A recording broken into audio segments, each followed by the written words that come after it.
तीर्थकरत्वं च। यह नाम कर्म की प्रकृतियां गिनाई गई हैं। जिस नाम कर्म के पिछले सूत्र में 42 भेद किए थे, वह नाम कर्म यहां पर बताया जाता है। सर्वप्रथम है गति नाम कर्म। क्या समझ रहे हो? ये नाम कर्म ही हमें गतियों में पहुंचाता है। आप मनुष्य गति में आए, कहां से आए? कहीं से भी आए हो, लेकिन मनुष्य गति में आए तो वह मनुष्य गति नाम कर्म आपके लिए इस मनुष्य गति में ला करके रखा है। क्या समझ में आया? कोई भगवान आपके लिए इस गति में ला करके नहीं पहुंचाया है। कौन सा नाम कर्म है वो? मनुष्य गति नाम कर्म, जिसके कारण से हमें ये मनुष्य गति प्राप्त हुई है। समझ में आया ना? तो भगवान ने हमें किसी गति में पहुंचाया, ये धारणा कम से कम आप लोगों की छूट जाना चाहिए। हाँ। फिर जाति, जाति का अर्थ होता है समूह। वह जाति जो जीवों की इस विश्व में, इस लोक में जो फैली हुई है, वह 5 प्रकार की समूह रूप जातियां हुआ करती हैं, जिनमें अपनी जातियों की समानता रहा करती है। जैसे एक इंद्री जाति, वह सब एक इंद्री जीव कहलाएंगे, इसका नाम जाति। 2 इंद्री में रहने वाले सभी जीव 2 इंद्री जाति। 3 इंद्रियों को प्राप्त करने वाले 3 इंद्री जाति वाले जीव, और 4 इंद्रियों को प्राप्त करने वाली वह आत्मा 4 इंद्री जाति वाले जीव, और 5 इंद्री संबंधी जितने भी जीव हैं वो सब 5 इंद्री जाति ये कहलाती है। शरीर, जब ये जाति मिल जाती है तो फिर उसी के अनुरूप उनका शरीर बनता है।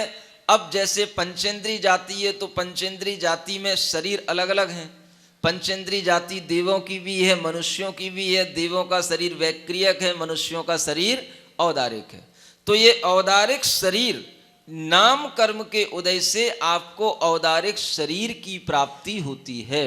ये सभी नाम कर्म हैं, इनके फल से हमें यह गति, यह जाति, यह पंचेंद्रीपना और उसके अनुरूप हमें ये शरीर प्राप्त होता है। और कोई इस शरीर को बनाने के लिए कहीं पर बैठा हुआ भगवान कारण नहीं है, क्योंकि किसी भी भगवान के कारण से ऐसे शरीर को बनाने रूप कार्य की सिद्धि कभी भी नहीं हो पाती है। इन शरीरों के बनाने के लिए इस कारण रूप से इस कार्य की सिद्धि न वैज्ञानिक कर पाते हैं और न वैसा होता है। वैज्ञानिक भी मानते हैं कि ऐसा कोई भी भगवान नहीं जो हमारे इन शरीरों को बनाता हो, क्योंकि कारण कार्य की व्यवस्था में उस भगवान का कहीं पर भी कोई योगदान नहीं है। अदृश्य वस्तु को हम भगवान मान लेते हैं, ये हमारी एक कमजोरी हुआ करती है। इसलिए अदृश्य वस्तु कर्म भी है और अदृश्य वस्तु भगवान भी है। तो कई लोग उसको भगवान के रूप में मानते हैं और कई लोग उसको कर्म को ही भगवान कहते हैं, क्योंकि कर्म ही हमें सब कुछ करा रहा है। इसलिए हम उस कर्म को यदि भगवान के रूप में मानते हैं तो बात अलग है, लेकिन कोई भगवान के रूप में अलग से बैठा हुआ है और वो ये सब कर रहा है, यह मानना वस्तुतः कार्य कारण की व्यवस्था को नहीं समझना है। क्या हो गया? क्या बनाते हैं? क्लोन। तो क्लोन में क्या बनाया जाता है? क्लोन में कोई भी शरीर को बनने के लिए एक स्थान दिया जाता है, एक जिसे हम बोलते हैं योनि स्थान, उत्पत्ति स्थान। उसके लिए वह एक एटमॉस्फेयर तैयार किया जाता है और वह जीव एक बार जब उसमें उत्पन्न हो जाएगा तो वह वहां के अपने उस परमाणुओं को ग्रहण करके वह बढ़ने लग जाता है। तो क्लोन के माध्यम से भी वस्तुतः कोई वहां पर एक नया जीव उत्पन्न नहीं हुआ, वह तो जीव की उत्पत्ति के जो कारण हैं वो वहां पर संजोए गए हैं। और वहां पर जो शरीर बनना है तो वह शरीर जैसे गर्भ में बनता है, वह वहां पर गर्भ जैसा वातावरण कहीं दूसरी जगह भी तैयार कर दिया जाता है, वहां पर बन जाता है। अब हूबहू बनाना है तो उसके लिए ये हो जाता है, कई बार आपके घरों में आपके बेटे बेटियां भी आपके बिल्कुल हूबहू शक्ल के होते हैं। तो उन जीन्स जो होते हैं, जिन्हें वैज्ञानिक जीन्स कहता है, उन जीन्स को वह इस तरीके से ही वहां पर डेवलप किया जाता है, ऐसी वहां पर कंडीशन तैयार की जाती हैं कि वह उसी रूप में वहां पर उनके लिए शरीर के योग्य पुद्गल परमाणु ग्रहण करने में आए।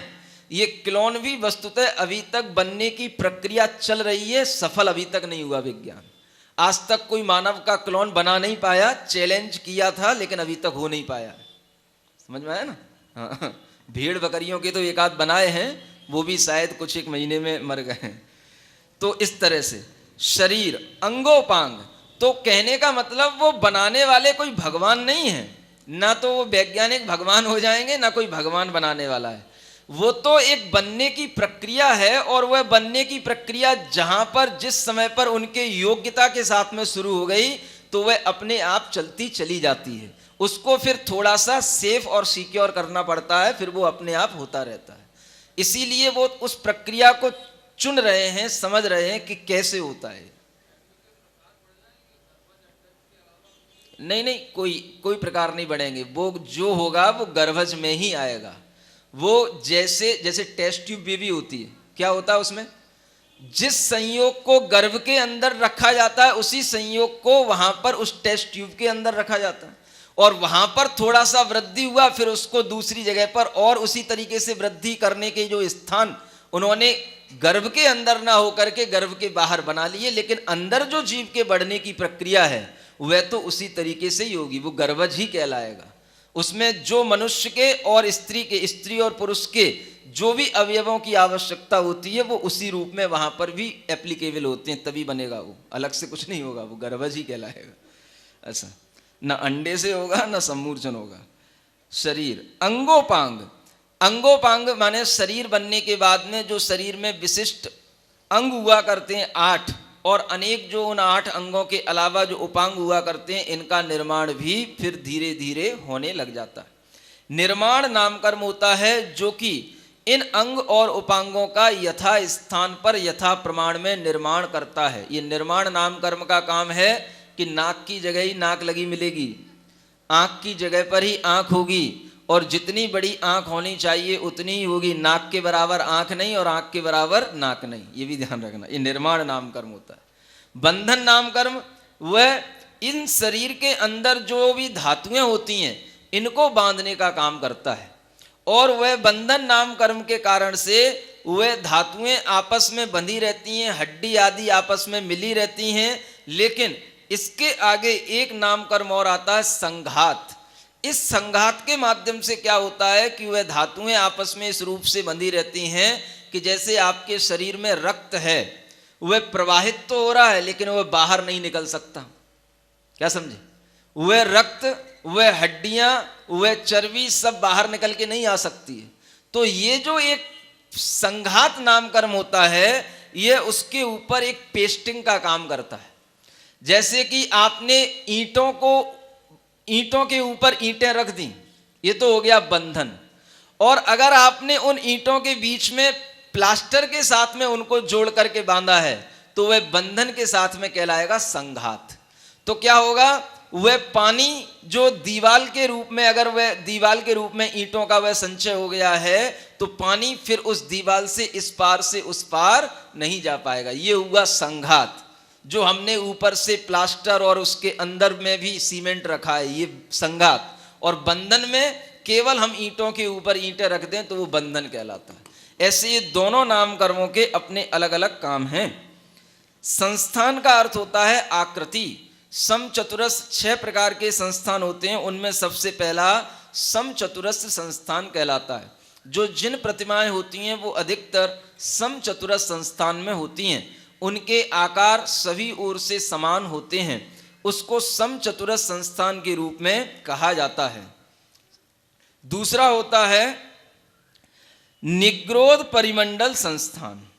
इसमें क्या होता है, जैसे बट वृक्ष का जो पेड़ होता है, बट का जो पेड़ होता है उसमें वह नीचे तो छोटा होता है और ऊपर फैलता चला जाता है, बड़ा होता चला जाता है। ऐसे ही जिस कर्म के उदय से ऐसा शरीर प्राप्त हो जिसमें नाभि से नीचे के सभी अवयव छोटे छोटे हों और ऊपर के अवयव फैले हुए हों, तो वो कहलाता है निग्रोध परिमंडल संस्थान।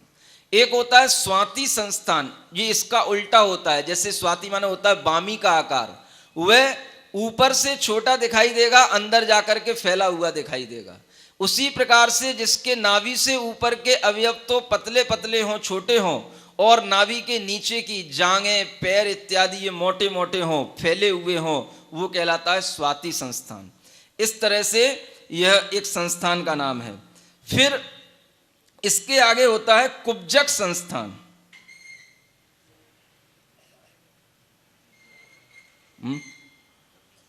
कुब्जक का अर्थ होता है ऐसा संस्थान जो कि कुबड़ा शरीर में उत्पन्न कर देता है।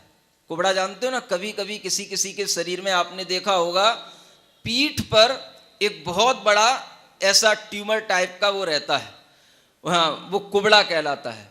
वह कुबड़ा उनके लिए जन्म से ही होता है।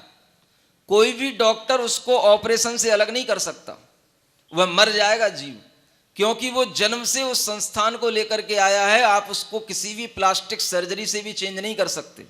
ये कुब्जक संस्थान कहलाता है। और एक होता है वामन संस्थान।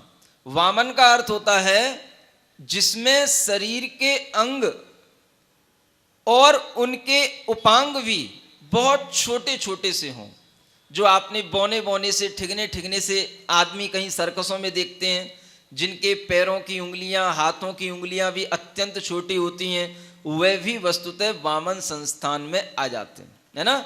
अत्यधिक छोटे वो वामन कहलाते हैं, है ना। मधु नहीं, हुंडक संस्थान। हुंडक संस्थान का अर्थ होता है कि जिसके कारण से शरीर पूरा बेढंग का हो, बेडोल बिल्कुल। जैसे कि किसी भी बोरी के अंदर कोई भी ईंट, पत्थर, बालू भर दी जाती है तो वो सब ओर से बेढंगी दिखाई देती, ऐसा पूरा बेडोल शरीर जो नारकी जीवों को होता है, ये कहलाता है हुंडक संस्थान। इस तरह के 6 संस्थान। सहनन, जिस कर्म के उदय से अस्थि का बंधन विशेष होता है उसे सहनन कहते हैं। ये भी 6 प्रकार का होता है। उसमें सबसे पहले आता है वज्र वृषभ नाराज सेनन। वज्र वृषभ नाराज सेनन का अर्थ होता है वज्र का ही वृषभ माने वेष्टन हो और नाराज माने कीली हो, यानी जो हमारी हड्डियां होती हैं उन हड्डियों का आपस में जो जुड़ाव होता है, उस जुड़ाव में बीच में कीलियां भी जो होती हैं उनसे वो हड्डियां जुड़ी हों, और वो कीली जो हों वो वज्र की बनी हुई हों।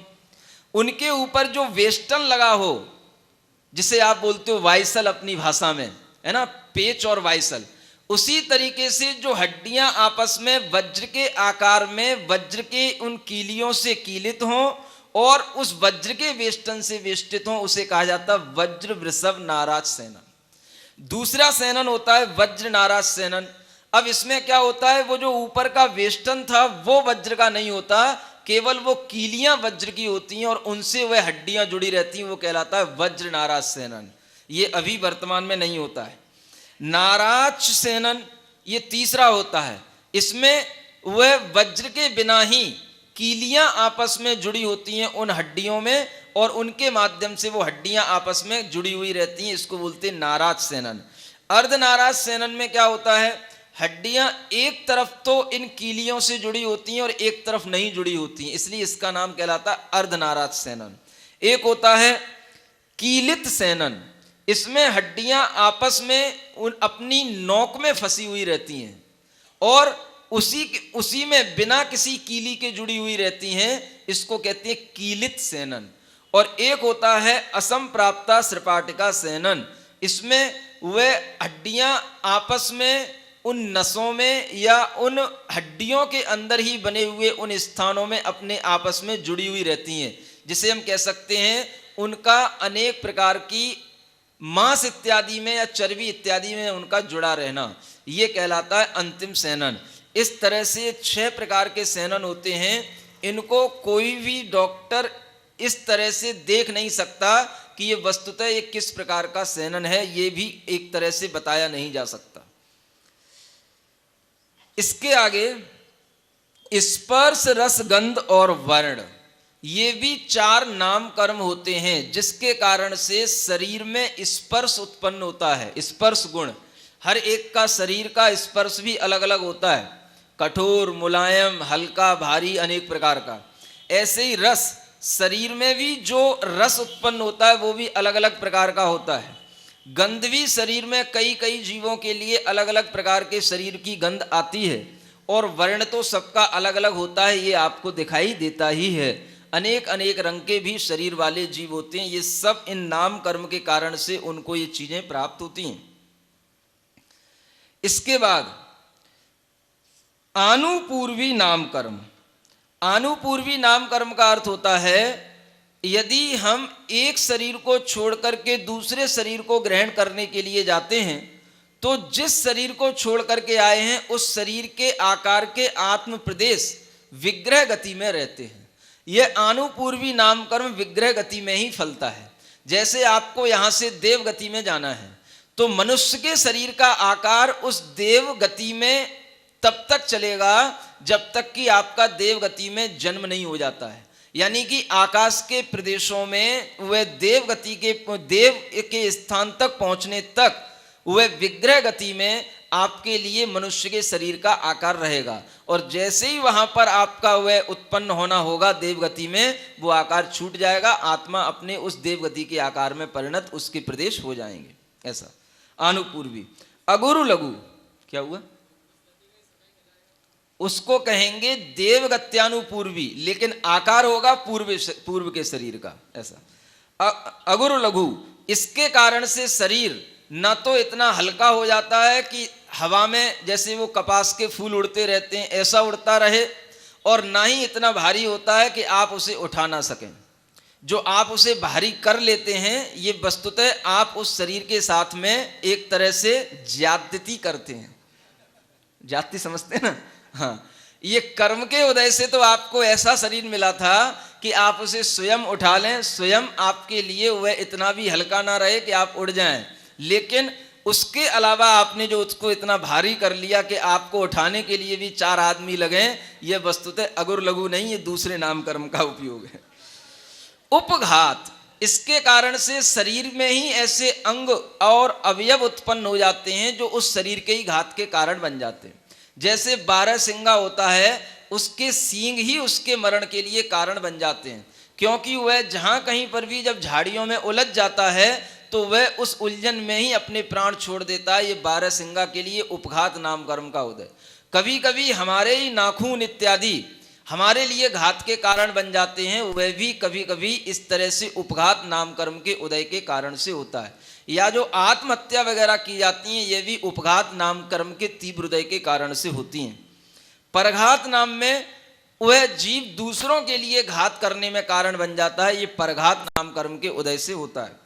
आतप नाम कर्म, यह सूर्य के प्रकाश, सूर्य के विमानों के अंदर जो पृथ्वी का एक जीव होते हैं उनमें यह आतप नाम कर्म माना जाता है। इसी के कारण से हमें ये सूर्य का प्रकाश, ये तीव्रता जो हमें महसूस होती है वो प्राप्त होती है। उद्योत नाम कर्म का उदय यह चंद्रमा के उन विमानों में उत्पन्न हुए जीवों में होता है, और जुगनू आदि ऐसे पंचेंद्रीय जीवों में भी होता है, त्रियंच गति में विशेष करके, कि उनमें उद्योत नाम कर्म का उदय रहता है। मनुष्य गति में इसका उदय नहीं होता है। उच्छ्वास नाम कर्म का उदय, जिसके कारण से यह जीव श्वास लेता है, छोड़ता है। एक इंद्रिय भी होगा तो उसमें भी ये उच्छ्वास श्वासोच्छ्वास चलता है, भले ही हम उसको देख पाएं या ना देख पाएं, ये नाम कर्म का उदय उसके अंदर रहता है। विहायो गति, इस विहायो गति में 2 प्रकार की गति होती है, एक प्रशस्त विहायो गति, एक अप्रशस्त विहायो गति। प्रशस्त विहायो गति कुछ अच्छे जीवों की मानी जाती है, जैसे हाथी की गति प्रशस्त गति मानी जाती है ना। ऐसे ही हंस की गति बोलते हैं, हंस की चाल, ये प्रशस्त गति मानी जाती है। इस प्रकार की गति अगर मनुष्यों की भी होती है तो वह प्रशस्त विहायो गति मानी जाती है, हाथी की तरह, हंस की तरह चलना। और अप्रशस्त विहायो गति भी होती है, जैसे ऊंट की तरह चलना, है ना, गधे की तरह चलना। कुछ जीवों के लिए अगर ये गति का उदय है तो वह कभी भी सुधर नहीं सकता है, ये भी ध्यान रखना। कुछ ऐसे भी लोग देखे हमने, वो हमेशा उचक उचक के ही चलते हैं, अब उनके नेचर में है वो। ये अप्रशस्त रूप से विहायो गति यदि फल रही है तो कोई भी माता पिता उस बच्चे को कितना भी समझाएं या कितना भी डांटें, वो हमेशा सुधर नहीं सकता है, वह उसके नेचर में होता है। तो इन कर्मों के उदय को देख करके भी हम ये समझ सकते हैं कि हम बिना वजह किसी को ज़्यादा परेशान न करें। ऐसी भी ये गतियाँ होती हैं। कई माता पिता अपने बच्चों को डांटते रहते हैं, ऐसे नहीं चला कर, वैसे नहीं चला कर। अब उसकी चाल ही ऐसी है तो क्या करेगा वो। अप्रशस्त विहायो गति। विहायो गति इसलिए कहा जाता है, विहायस माने होता है